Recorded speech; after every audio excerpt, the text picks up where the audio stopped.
Hey everybody, welcome back to Inside the Forest. Dave Cottingham here with Hannah Burr. Good evening, Hannah. How are you? Good evening. I am well, and how are you? Doing good. Welcome back. A couple weeks off. Welcome, welcome back from you. Yes, actually, not. We didn't get a couple weeks off, right? Because we actually did put an episode out last week Yes, we did. before I We did. left. So yeah. No, we did take a week off because I was gone. Yes. That's right. Sorry. Time is just not working for me. I've been traveling. I got back from vacation and immediately flew out to Portland. So, and then came back right away on the red eye. So my timing is like off. But anyway, thank you everybody for coming back and sticking with us. And first off, got to say, appreciate the, encouraging messages from our last episode where we talked about the loss of my sister-in-law. So, a lot of people did message me on social media and things like that. So some of you actually have my phone number, so you actually texted me too. But thank you. I really do appreciate that. That really helps. And, time away at vacation really helped, and got to just spend some time with the family and do all that. So, recharged and ready to go. Hannah, how was your week? What'd you do? Work. Yes, you did. Yeah. Work is that yeah, that's it. Yeah. There's a lot going on at work right now. Oh, there is. It's good though. It's all good. Yeah. It's fun stuff. Mm-hmm. So those of you that, I'm just going to go and tell everybody, for those of you who don't know, Hannah is a producer for some HD TV shows that are coming to your network here. This, I think July starts one of Yes. them. Yep. Yep. Yeah. Yep. Okay. So that's why she's working hard. And then she's got one coming out later in the fall. Mm-hmm. So yeah, we'll talk about this later when they come out. Because I'm not exactly sure we can tell everybody the titles yet, but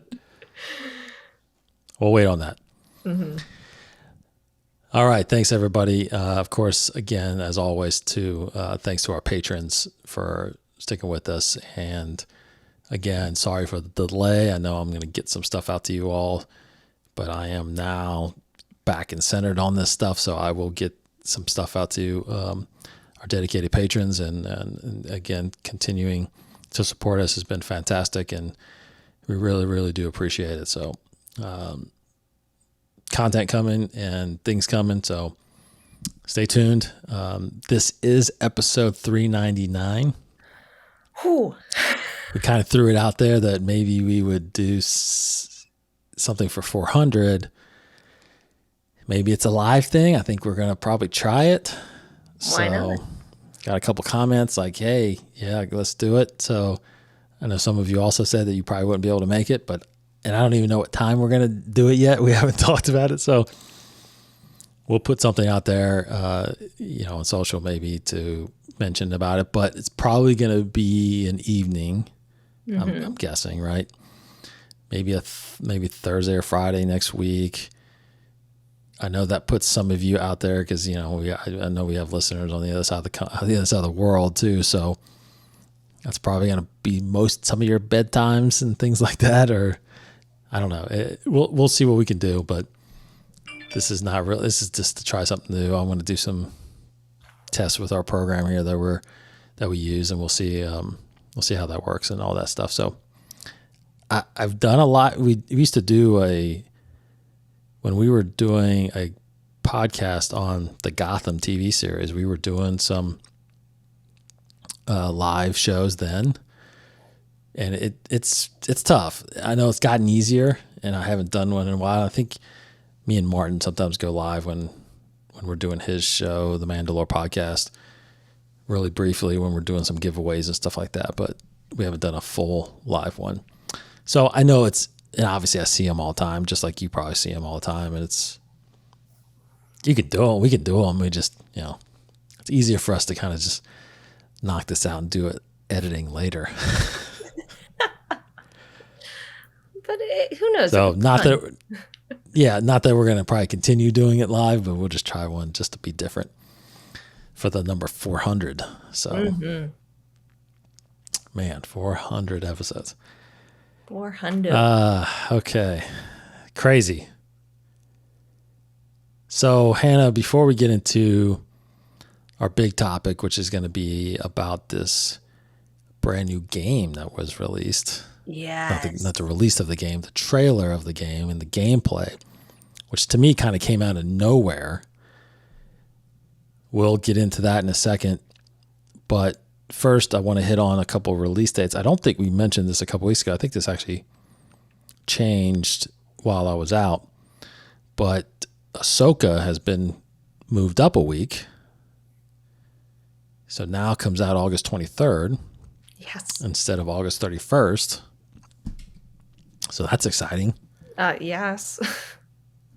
So that's your next big show, obviously, which was weird because, August 31st was a Thursday. So I'm not even sure why they did that in the first place, but it's back on a Wednesday now with being August 23rd. Probably around the time Secret Invasion for Marvel is about to start up on Wednesday. Oh. So that's probably going to go for, I don't know how many episodes that one is, but if it's, 1, 2, 3, 4, 5, 6, 7, if it's 8 weeks, which probably is 8 or 9 weeks, then it's going to lead pretty much right up to this. So makes sense. But August 23rd, Hannah. It's actually Are you ready not for too Ahsoka? far. Oh, yeah. And it's not too far away if you really think about it. It's not. No, it's not. It's gonna fly by. I know you're excited for it. I am, and I'm trying to think of how I want to prepare for it. Like, what should I go back and rewatch? I was in the middle of kind of rewatching Rebels a little bit, which I may finish that out. But Ahsoka's not in it that much after season 2, So I don't know. Maybe you do the last 2 seasons of Clone Wars as well. Yeah, could. Yeah.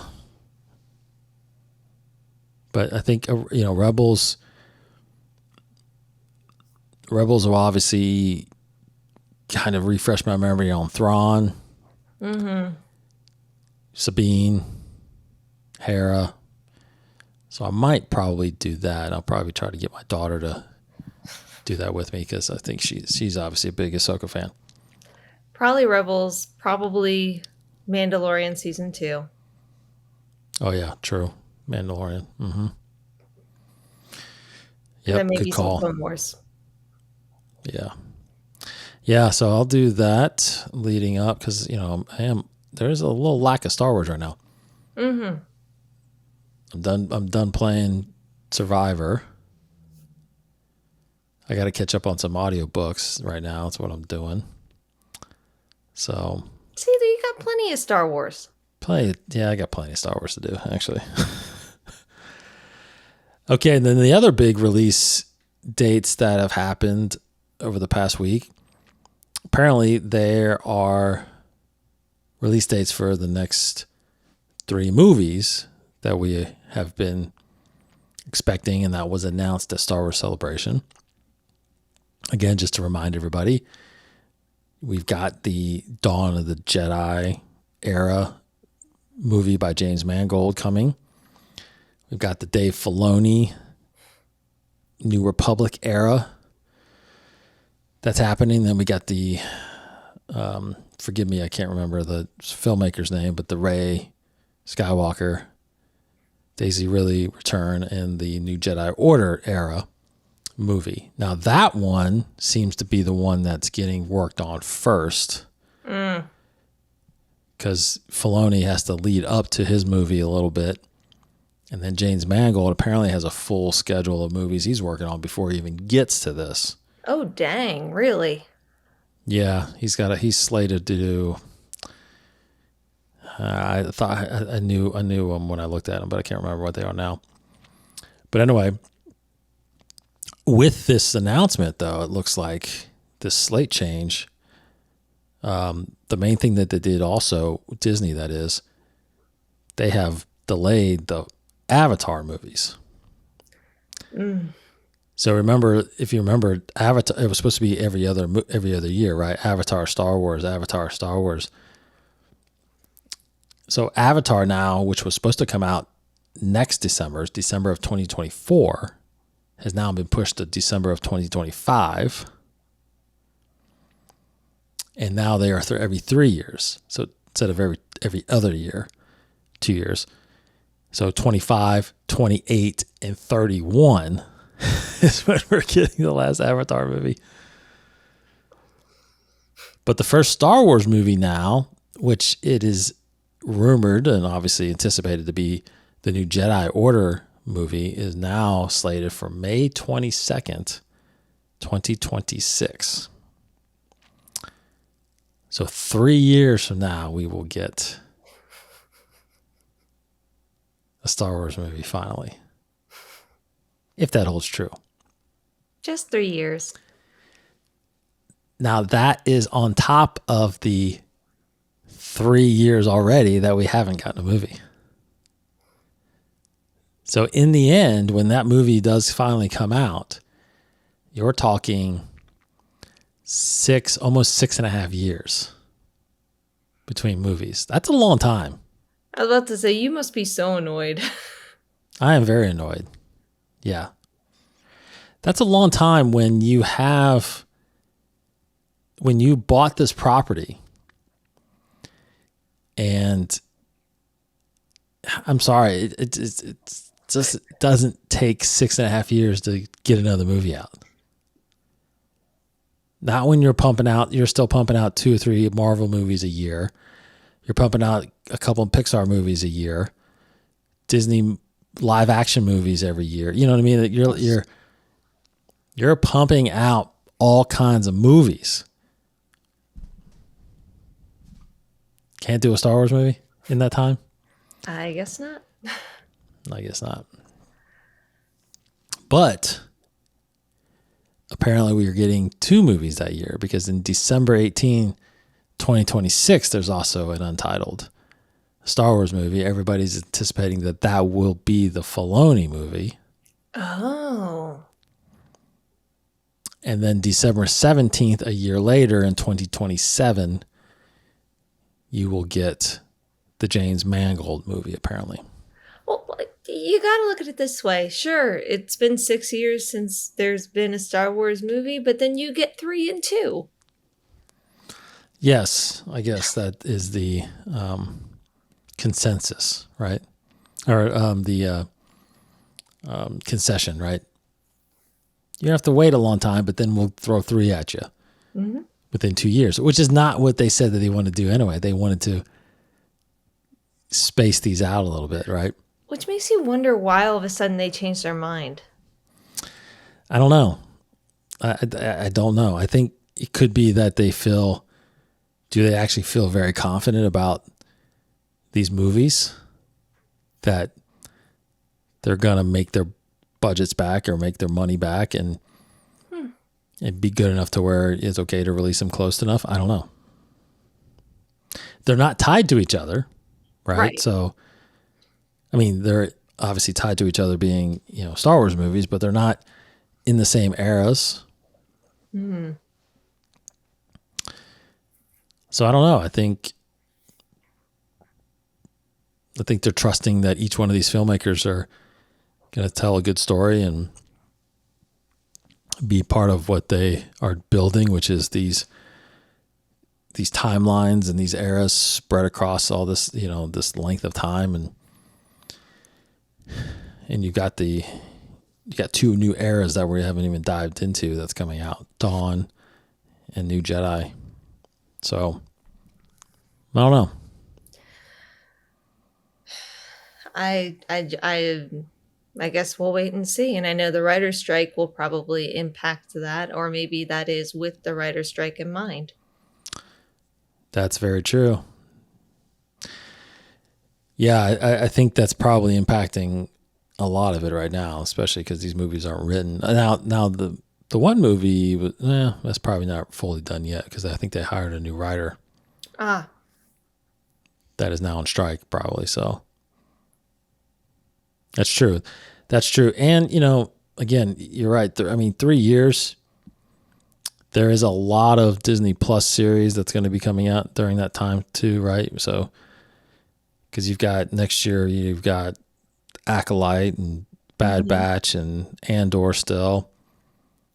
There's probably there's already rumors that there's already a season 2 of Ahsoka in the works. I was about to say, I feel like you have to have another season of it, most likely, especially if that seemingly is what's gearing up to Thrawn being the bad guy and the ultimate bad guy, supposedly, in Filoni's movie. So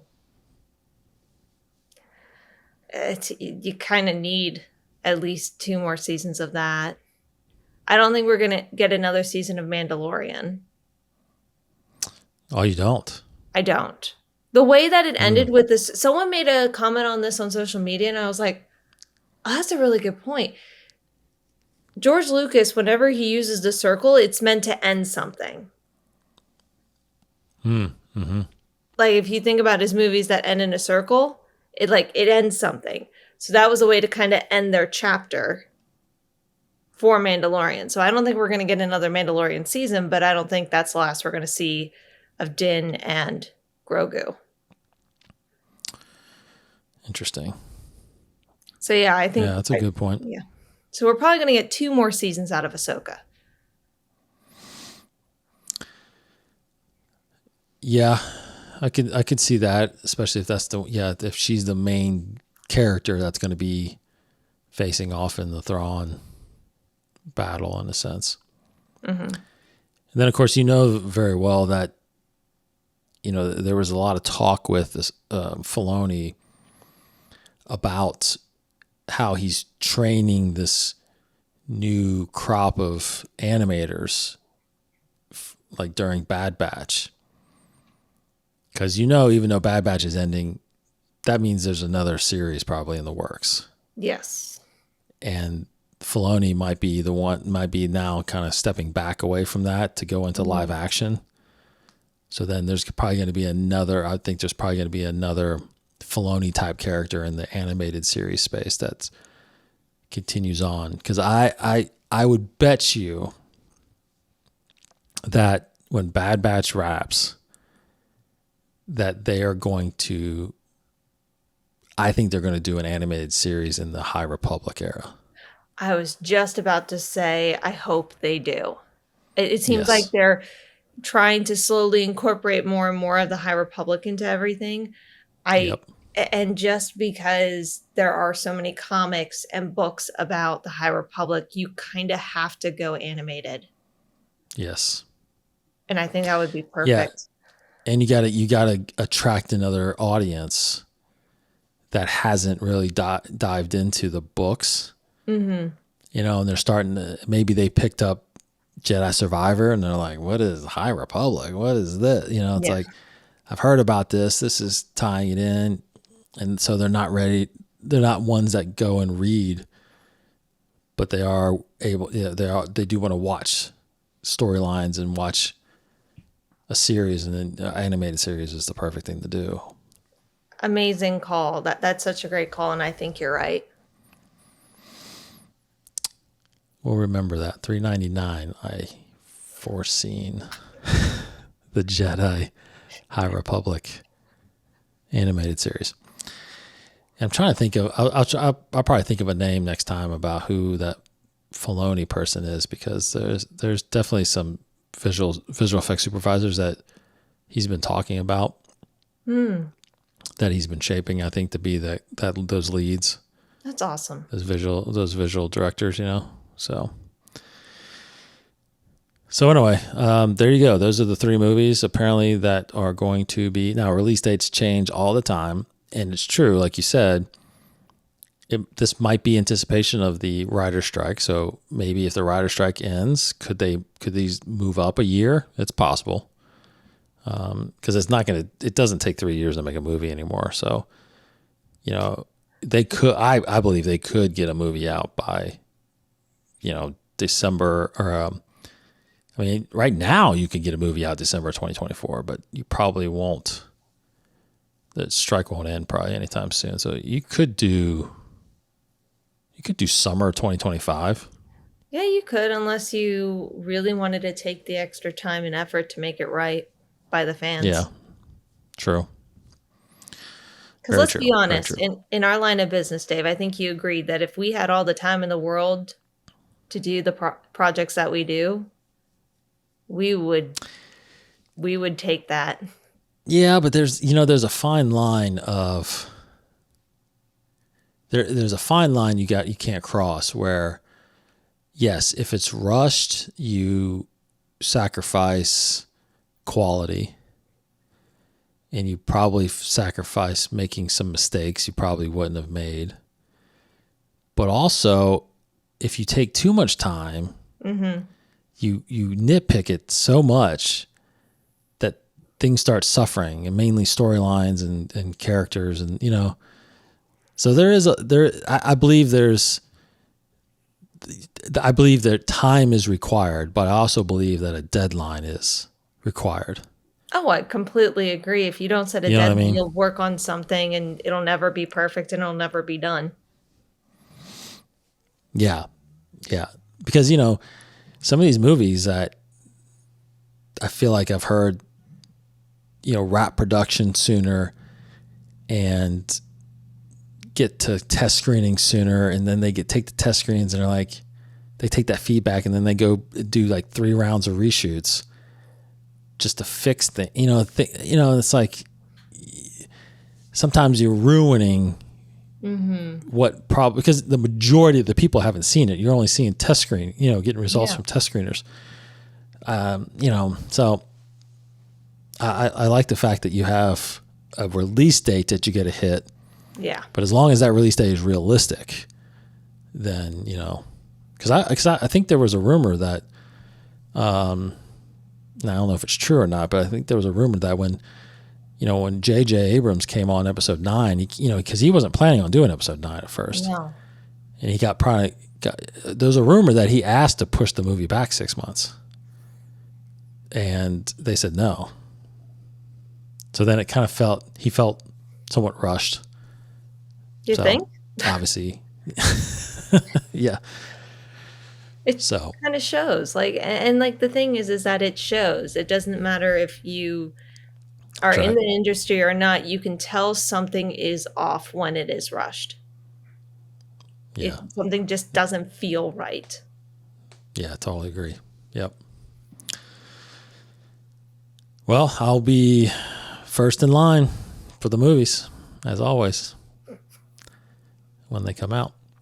Now that kind of I saw some comments on Twitter about that too, that because Star Wars Celebration is set to be in Japan. Mm-hmm. I believe 2024. Is it next year? Shoot. Yeah, I think it's next year. I think it is next year, right? I think so. Yeah, so people were talking about, no, actually it's April 2025. Oh, was it 25? Okay. So people were asking I saw people commenting on Twitter saying, okay, so if the first movie is until May of 2026, Celebration's in April of 2025, does that mean we won't even get footage, like movie footage then? Because if you think about it, there was supposed to be a movie in December of 2025. Yeah. Which you probably would have gotten trailers and, footage and panels and stuff, but I don't know. We may not now. We may not now. It might be solely focused on Disney Plus content, books, stuff like that, but could be, I'm sure by then we'll have probably titles. Yes. You know what I mean? So they still could do something. They still could introduce cast members and things like that, but yeah. I mean, maybe they'll show pictures, maybe they'll show some behind the scenes. Yeah. Man, forgot about that. Celebration's 2 years from now. It's not even in this country. Jeez. So, okay. Anyway, those release dates. We'll be anticipating those. Again, reminder, Ahsoka is coming August 23rd. So that's the next big release.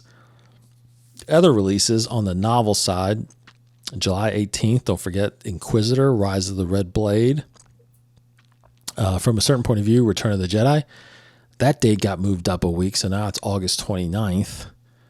You've got Crimson Climb, the novel regarding involving Kira, October 10th. The High Republic, Eye of Darkness, November 14th, which kicks off Phase 3. And then Phase 3 ends March 12th with Defy the Storm. In Comic World, this past week, you've had Darth Vader 35 and Sana Staros, number 5. Next week, you've got Bounty Hunters 35, The Mandalorian Season 2, number 1. And then at the end of the month, Dr. Aphra 33 and Darth Vader's Black, White, and Red, number 3. So those are your upcoming comics there. Okay, let's talk about our main topic here, which was a surprise to me. A brand new announcement from Lucasfilm Games. And the game is called Star Wars Outlaws.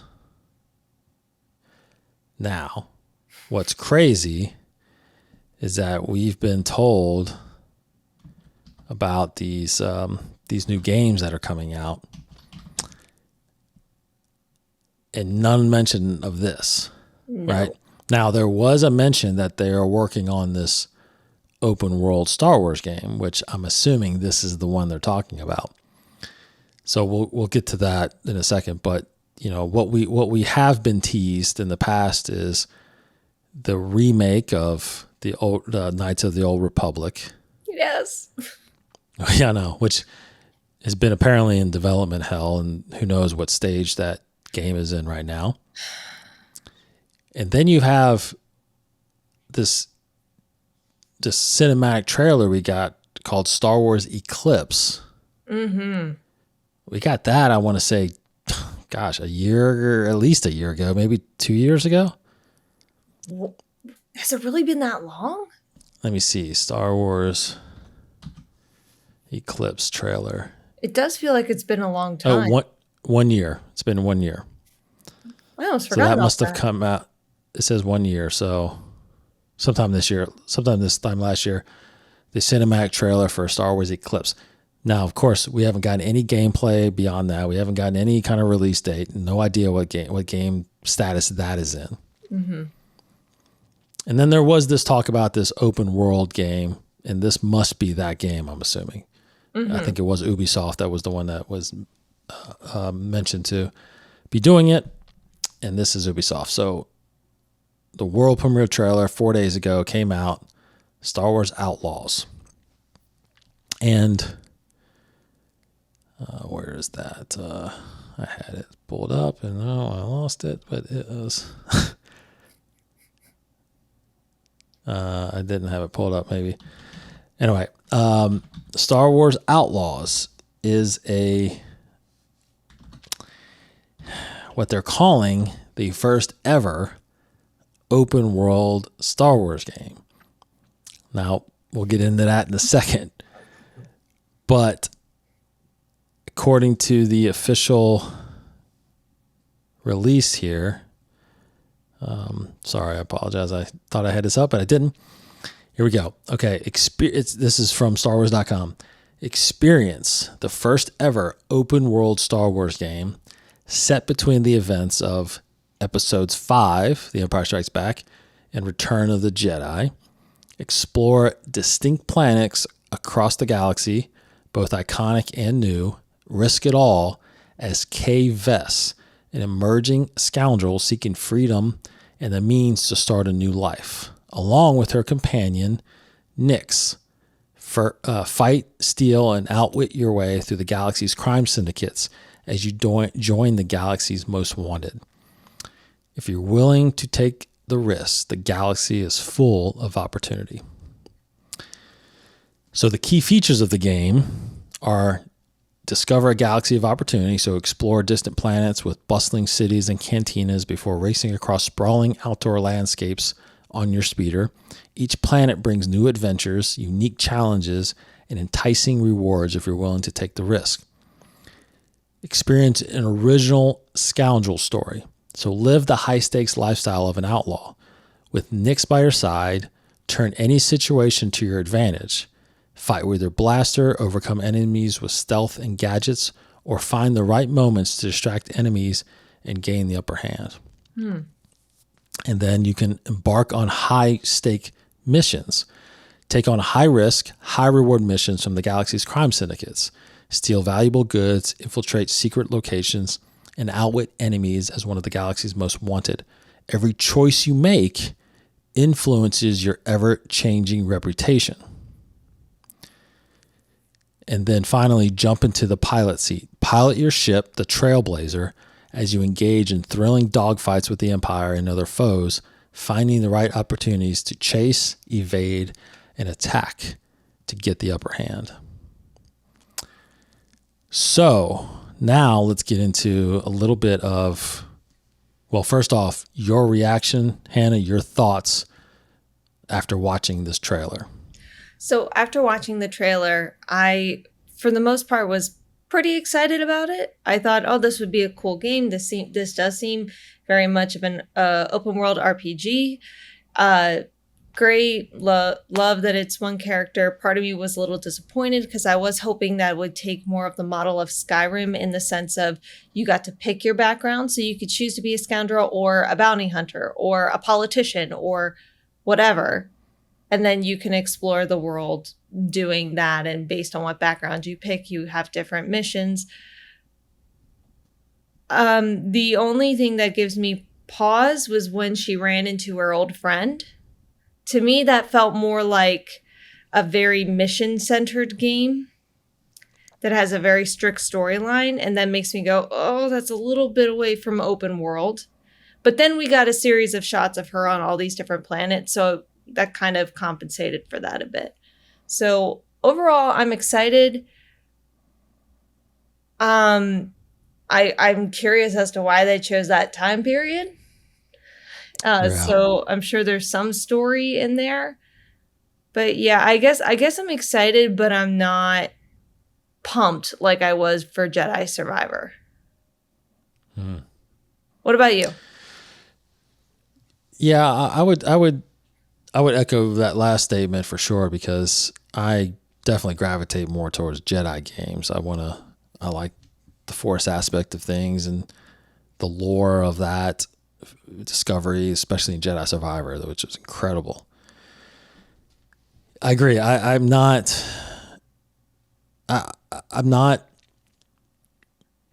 more interested in the open worldness of this game aspect of the game than the storyline actually. Yes. Like I would almost rather just open the world up. Let me go do all these things. Let me go to this planet and just do everything I can on this planet. Move to the next planet, do everything. You know what I mean? Like, or send me I let me discover things to do, because to be honest, that is the life of a scoundrel, right? You don't have any, path, or you don't have any responsibility besides to watch your back and take care of yourself. So I agree with you. I mean, like I said, like I read in the description, it sounds like there is it says an experience an original scoundrel story. So it sounds like there is a story that this Vess has. And I'm curious, like you, why is it during this time? Mm-hmm. Somehow it probably brushes with the original trilogy somehow. I mean, in the trailer, we see the Carbonite Han Solo. Is it possible you run into Mark Hamill, or Luke Skywalker, or a Leia or a Lando,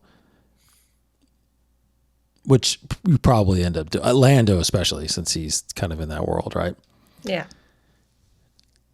But, you know, with the saying galaxy of opportunity and embark on high stake missions, I mean, I think it does,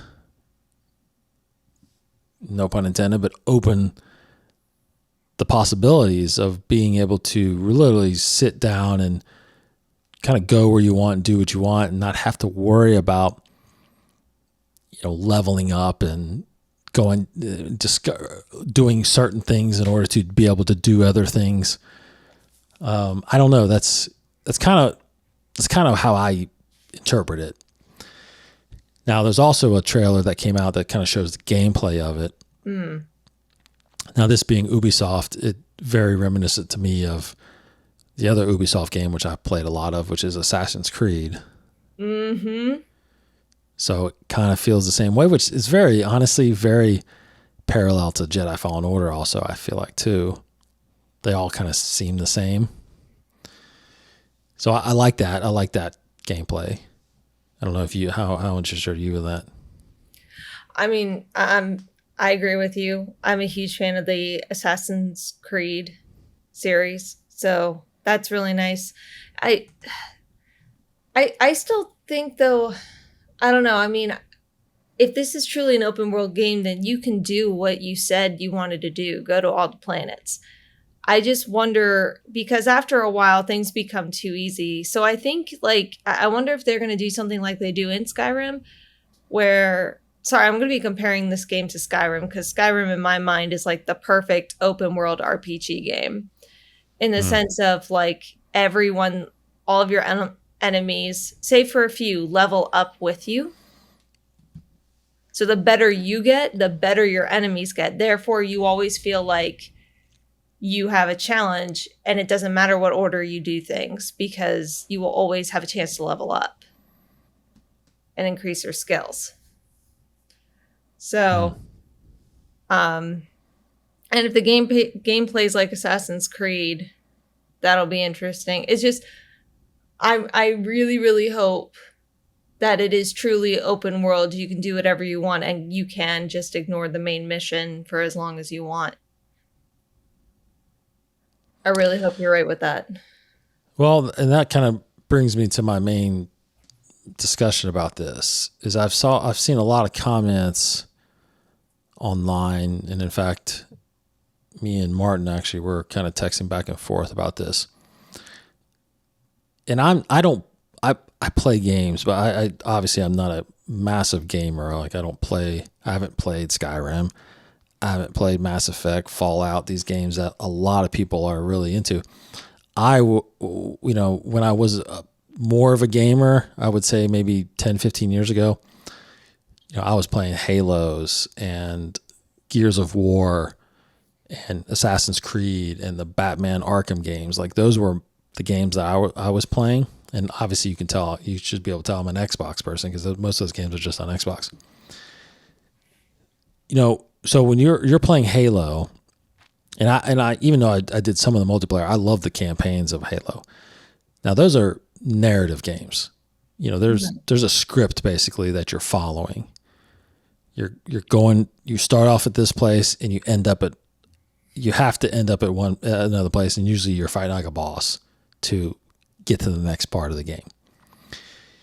Gears of War was the same kind of way. It's a big story, cinematic storyline. Assassin's Creed, that's why I love those games, because, at the time I was really into making movies and things like that. So I understood that narrative piece. And Jedi Fallen Order, Jedi Survivor, you have that narrative storyline, even though those feel open world, because you've got side missions you can do, but you're also restricted. There's a lot of areas you can't go, which causes it to, in a sense, not be open world, right? Mm-hmm.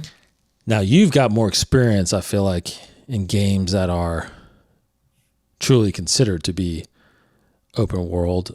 But there's this question that comes up about this term RPG, role-playing game.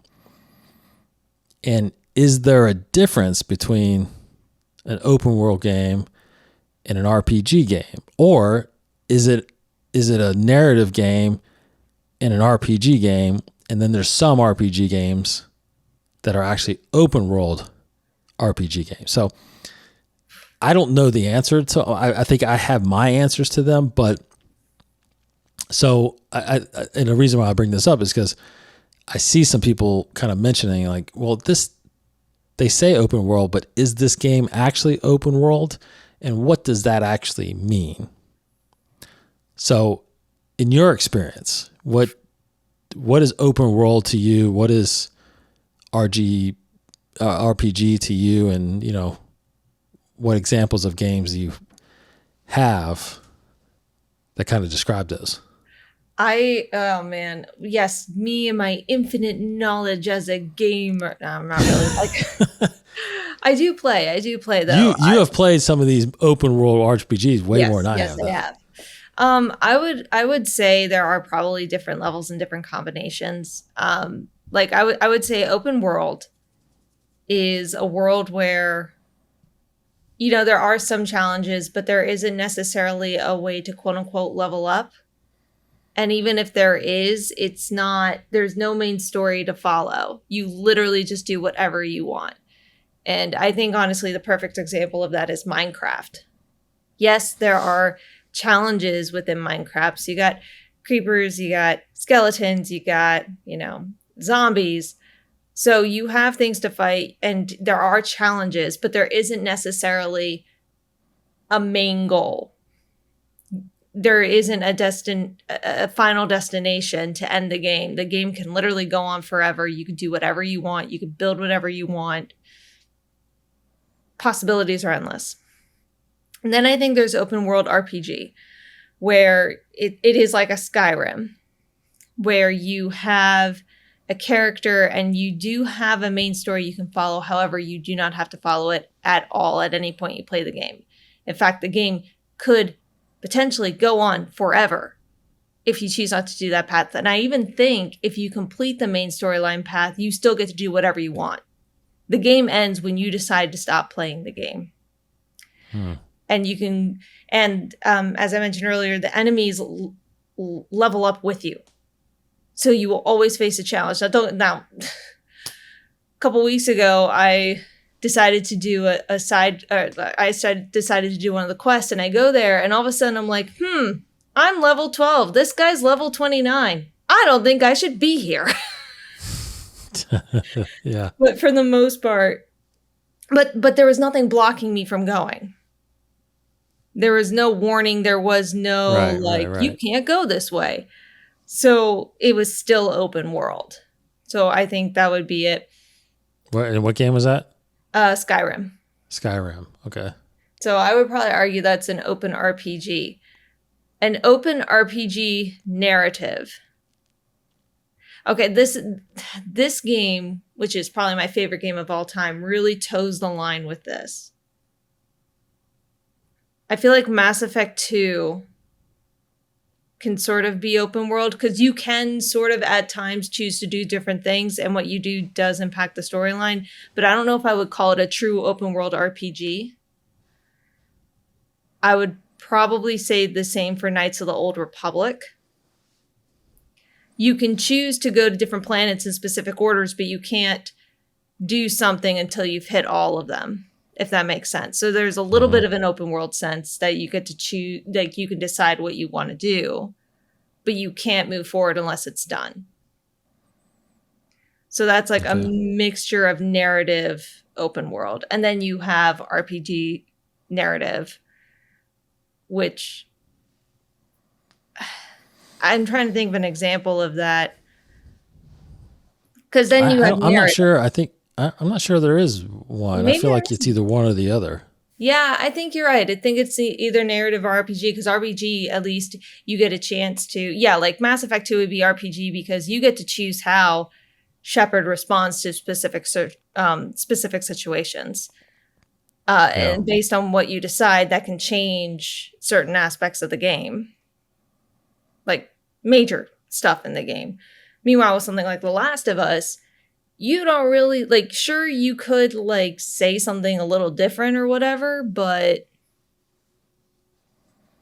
I don't even think you get Yeah. a choice in what you say in Last of Us. But also, I think, do you think that RPG has to mean that you have options of what kind of character you are? I would say so because RPG is role playing game. Yeah. You're role playing. You are acting. You are making a choice based on the Yes. situation you're in, based on the character that you've created. That's D&D right there. So yes, I think RPG, you have to have a choice, and that influences what type of character you want to be. It could be something like with Skyrim where you actually get to create your own character. You get to choose your race, you get to choose your sex, you get to choose what your background is. Versus something like Mass Effect where you have to play shepherd. You can choose a female or a male shepherd. You can choose one of 3 backgrounds, or is it 4? One of a handful of backgrounds. But then you get to choose how you respond. You get to choose who you romance. You get to make these choices that impact the story of the game. So I think RPG, but meanwhile with Last of Us, that's a story set in stone. So I think an RPG, you need to be able to influence the choices of the game somehow. Mm-hmm. Versus, doesn't matter what you do, this is the story we're going on. So I think it's possible because, like you just said, the terms we're kind of throwing around are open world versus open world RPG. And maybe they're not calling this open world RPG because you are a character and you can't change who this character, like you're Vess. Yeah, you're Vess, but you still get to determine who the character is, because in the descriptor you read, it said, based on your choices, your reputation will change. True, yes. So that is role-playing right there. You're saying she is this type of scoundrel, or she is this type of scoundrel. And the choices you make. Yeah.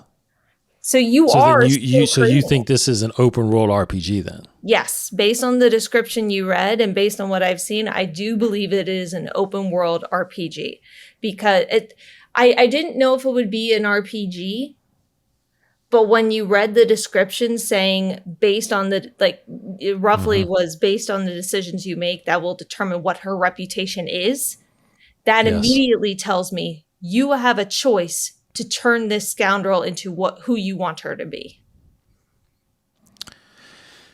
Yeah, and I believe the open worldness of it. To be honest, even though it says experience an original scoundrel story,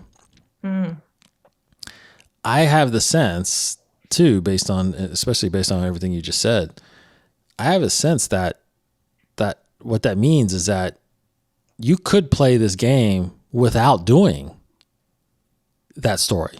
Yes. It sounds like Skyrim, in all honesty. It sounds like you took Skyrim and you put it in a Star Wars universe.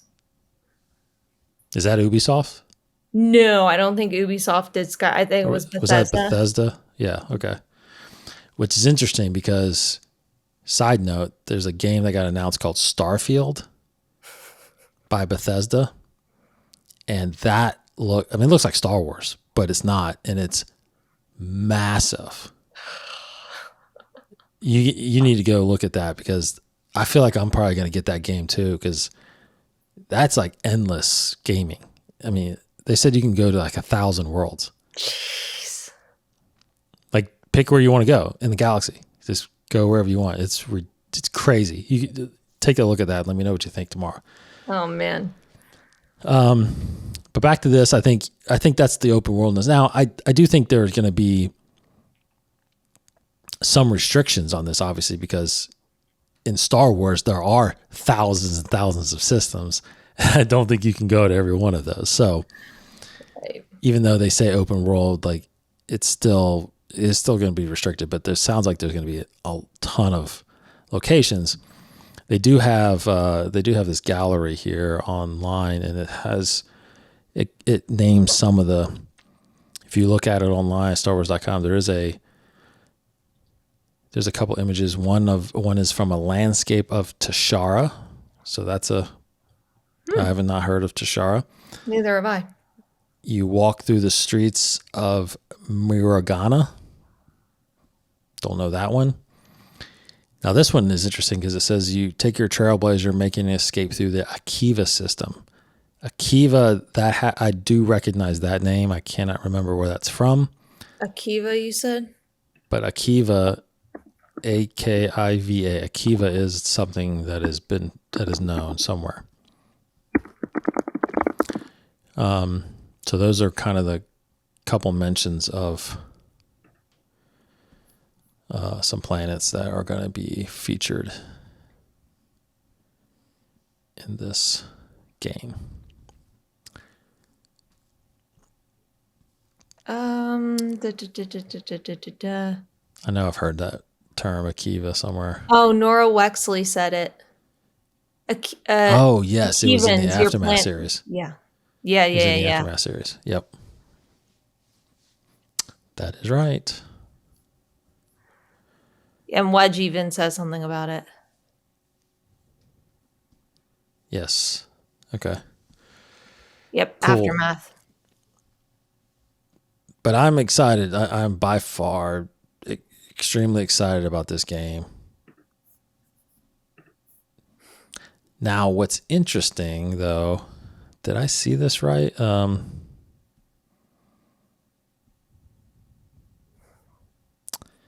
assuming it's coming out. It's coming out on all platforms, but it's only coming out on obviously the newer platforms. Like it's going to be out on only PS5, Xbox X, PC. So if you have anything before that, unfortunately, you're not going to probably be able to play it. No, you might wait a little bit and play it later. They might do it. They might do that. Maybe. I don't know. How big this game is, I think you're going to need a big processor that's in those other gaming systems. Unfortunately. Like Jedi Survivor, I don't think it was on. That's not on PS4. Yeah, that's a good point. Well. Oh, well. But are you going to play this game? Are you excited about this game? Yes. I'll play it eventually. Maybe by that time we'll have we'll stream it or something. I don't know. At that point, it's going to be a PS8 you need to buy to play the game. Like, come on. Yeah, maybe. So what game would you suggest to play to get ready for a game like this? Skyrim. Skyrim? Okay. Skyrim. Y'all listeners, please comment what game you would recommend, but I would say Skyrim. It's an oldie but a goodie. Yeah. It's not even that old. Now is that's like a continuation of a series? Skyrim itself, no. Oh, okay. Because I thought it was like Elden Scrolls 4 or something like that, or maybe it is. I feel like Skyrim, though, in and of itself, like that could be a solo game you could play. You know, you don't have to play anything, or you don't really necessarily need any background. You can just hop in and go. I will try that then. Yay! I will try that. Okay, let's dive into some comments here from our last episode on, I believe, let me go to Facebook first because somebody mentioned, and I apologize to everybody watching and listening. I didn't post the episode because I was actually on vacation. I had it set to release, but I didn't post it. So I probably will actually post it before I post this episode. So it's going to be a little delayed, but anyway, some people might have missed it. But our buddy, let's see, we got a Mark Davis in our Facebook group here, says, very sorry to hear the news about your sister-in-law, David. Deepest condolences to you and your family from across the ditch. Thank you very much. Very sad about Ray, too, Ray Stevenson, that we talked about last episode. He says, great show. Return of the Jedi was the first Star Wars film I ever saw in the movies back home in New Zealand when I was 6 years old.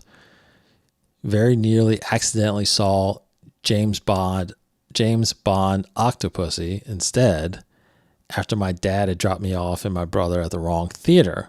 We only realized once we were seated. Don't ask how that even happened.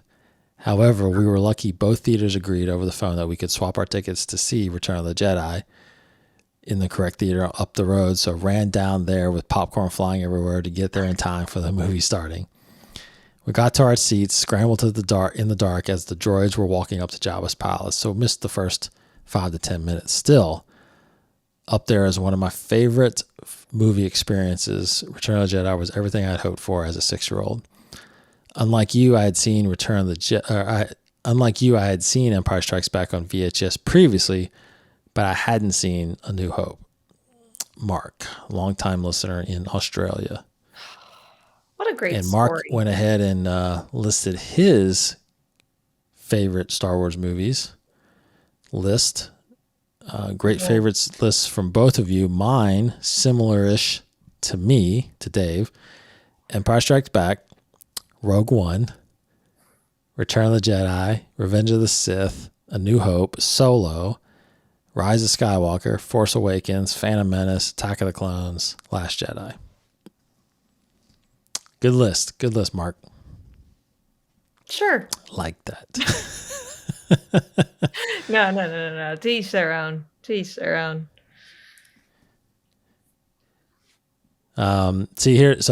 So Martin, I want to bring this up too. So Martin, my co-host over that Mandalore podcast.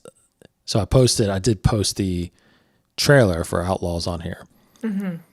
And he commented on here saying, of course the cinematic trailer looks amazing, but I want to see gameplay graphics. So this is before the gameplay stuff came out.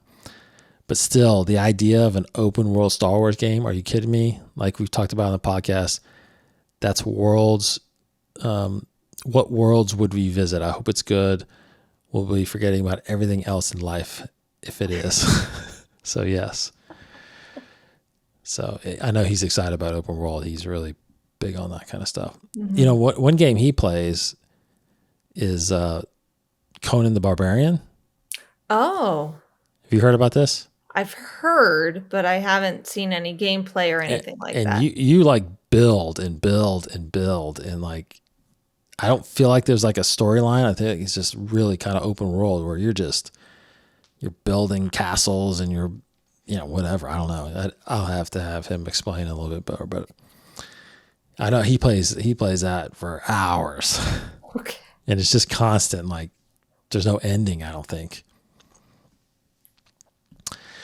So anyway, let's see more comments here. Thrawn Addict on YouTube. It says, would love a live episode. Will be so much fun. Sorry to hear about your sister-in-law. Thank you, sir. Mm-hmm.